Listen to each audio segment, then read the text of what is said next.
एक बार की बात है, एक घने जंगल में एक बंदर रहता था। वह रोज एक बड़े पेड़ पर बैठकर मीठे मीठे फल खाता था। उस पेड़ के नीचे एक मगरमच्छ रहता था, जो अक्सर नदी में मछलियां पकड़ता था।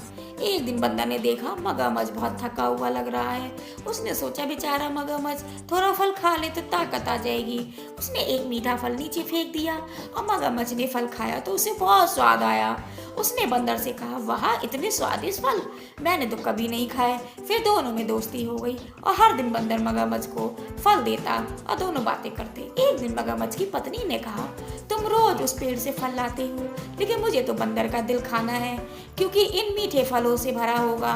मगरमच्छ हैरान रह गया, लेकिन डर के मारे वह पत्नी की बात उसने मान ली। अगले दिन मगरमच्छ बंदर से बोला, दोस्त, मेरी पत्नी ने तुम्हें खाने पर बुलाया है, चलो मेरे साथ नदी पार करते हैं। बंदर खुश होकर उसकी पीठ पे बैठ गया और नदी के बीच पहुंचते ही मगरमच्छ ने कहा, मुझे माफ करना दोस्त, लेकिन मेरी पत्नी तुम्हारा दिल खाना चाहती है। बंदर घबरा गया, लेकिन उसने जल्दी से एक चाल चली। अरे, तुमने मुझे पहले क्यों नहीं बताया? मेरा दिल तो पेड़ पे ही रह गया। चलो वापस चलो, मैं लेके आता हूँ। मगरमच्छ भोलेपन में वापस चला गया। जैसे ही वह किनारे पहुंचा, बंदर फट से पेड़ पर चढ़ गया। बोला, मूर्ख मगरमच्छ, दिल कभी शरीर से अलग नहीं होता। अब जाओ अपनी चालाक पत्नी को बताओ कि बंदर का दिल नहीं, उसकी अकल चाहिए। मगरमच्छ शर्मिंदा होकर लौट गया और बंदर ने उस दिन से उसे कभी फल नहीं दिए।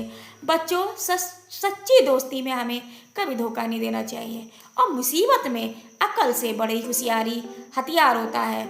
हमें अकल से काम लेना चाहिए।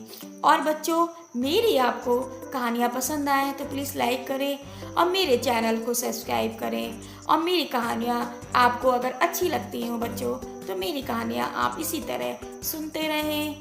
धन्यवाद बच्चों, आप लोग हमेशा ऐसी खुश रहें। धन्यवाद।